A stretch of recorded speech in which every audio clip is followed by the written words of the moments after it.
Le 24 novembre 2020, à 4h30 heure locale, Chang'e 5 a décollé à bord d'une fusée porteuse longue marche. Destination la Lune. Mais dans la mythologie chinoise, cela fait presque 5000 ans que Chang'e habite la Lune. Voici l'histoire de la déesse Chang'e, épouse de l'archer Yi. Un jour, Yi, le héros, chassait dans les bois. Il a fait la rencontre de Chang'e. Les deux jeunes gens se sont tombés amoureux l'un de l'autre et se sont donc mariés. Yi savait que la vie des êtres humains avait ses limites et a eu le désir de devenir immortel.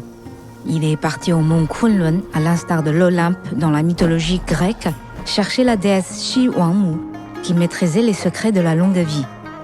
Elle a donné à l'archer un élixir à partager avec sa femme lorsqu'il serait âgé. De retour chez lui, Yi a conservé l'élixir dans une boîte. Mais un jour, alors qu'il était à la chasse, sa femme, poussée par la curiosité, a ouvert la boîte et a bu sa moitié d'élixir. Mais elle a été surprise par son époux qui rentrait juste à la maison. Embarrassée et n'ayant pas le temps de réfléchir, elle a avalé l'intégralité du flacon. Comme on le sait, les immortels ont le don de se transporter dans les airs. Mais la pauvre Chang'e, ayant absorbé le double de la dose nécessaire, a perdu le contrôle de son corps. Elle s'est élevée jusque sur la Lune, où elle demeure toujours aujourd'hui. Depuis les nuits de pleine lune, lorsqu'un Chinois lève la tête et regarde vers le ciel, il va avoir l'impression d'entrevoir, entre les ombres de nuages, la silhouette mélancolique de la déesse de la Lune, condamnée à l'immortalité et à la séparation de son amour. La traditionnelle fête de la mi-automne, qui tombe le 15e jour du 8e mois selon le calendrier traditionnel, est l'occasion de penser à Chang'e et de lui témoigner de la sympathie, d'autant plus que toutes les familles doivent se réunir à l'occasion de cette fête.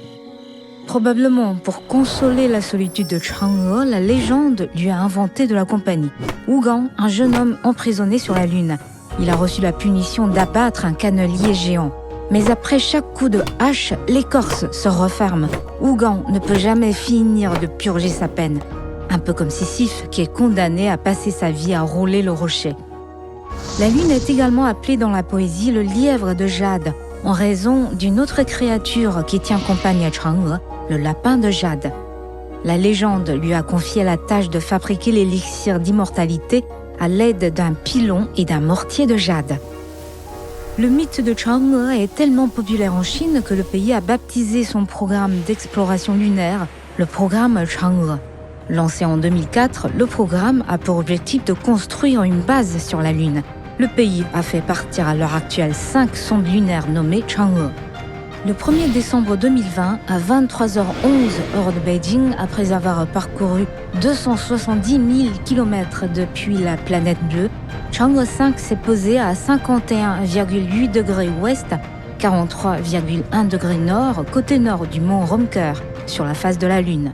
Sa mission a duré 17 jours terrestres et consistait à explorer la surface de la Lune, grâce à un rover. Et devinez comment celui-ci s'appelle, le lapin de jade. Yutu.